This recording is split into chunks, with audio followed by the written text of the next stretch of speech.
You wanted to speak with me? I've got something to show you. What's this about? A lightsaber? Not just any lightsaber.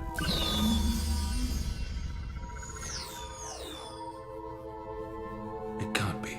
The Darksaber of Mandalore is the lightsaber of Tarre Vizsla, the first Mandalorian to ever join the Jedi Order. It was first introduced in the Clone Wars, but has ties to the Legends continuity, just in a different form. In Legends, the origin was the same, but it stood with a different purpose. The Darksaber was used to slay countless Jedi over the years, being passed down from generation to generation, all the way to the present.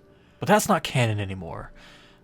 So, what is the Darksaber now? What's known about it? Well, when Disney acquired LucasArts and tossed away the old canon, only what was told to us in the Clone Wars remained. When Tarre Vizsla died, the Jedi opted to hoard the Mandalorian relic, prompting the Mandalorians, more specifically those under Tarre's House Vizsla, to steal it back during the fall of the Old Republic. If you ever wish to know why the Mandalorians, more specifically pre-Vizsla, were present in the Betrayal cinematic for the Old Republic, now you know. So after the fall of the Old Republic, the Darksaber essentially became a symbol of unity. Those under House Vizsla would use it to unite the various houses and clans of Mandalore, strike down whoever wouldn't obey, and rule over the planet for a period of time. As you can see, that's very different from just becoming a weapon that was infamous for slaughtering Jedi. While it still did that, while it was still used to kill many Jedi,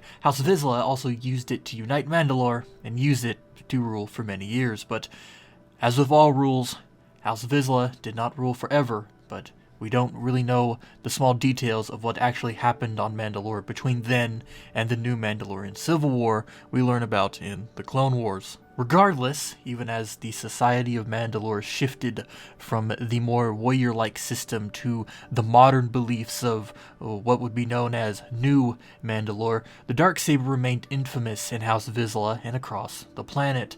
Everyone knew of its heritage, what it means, and who has wielded it. If you needed an example of how much the Darksaber might mean to Mandalore, think of it as the Holy Grail of the Mandalorians. In our world, the Holy Grail is this mysterious, powerful goblet that could grant happiness, eternal youth, or infinite sustenance to whoever drinks from it. The stories around the Holy Grail are legendary, and you can apply them to the Darksaber, except with less happiness and sustenance and more warmongering and unity.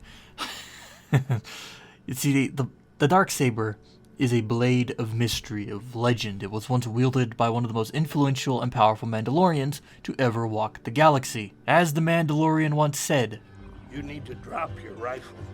I'm a Mandalorian. Weapons are part of my religion.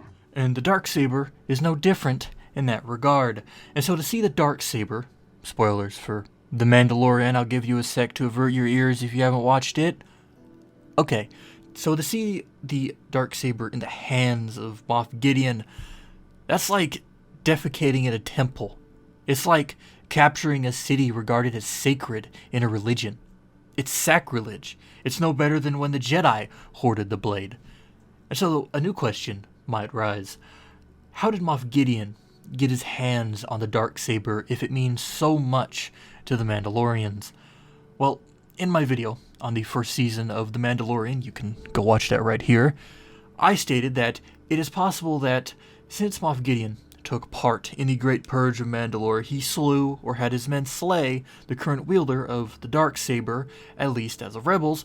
That would be Bo-Katan Kryze, who opted to unite Mandalore and rebel against the Empire. And since Moff Gideon was a part of the Empire, you can sort of put two and two together. We'll definitely see that plot come to light as The Mandalorian continues onto its second season.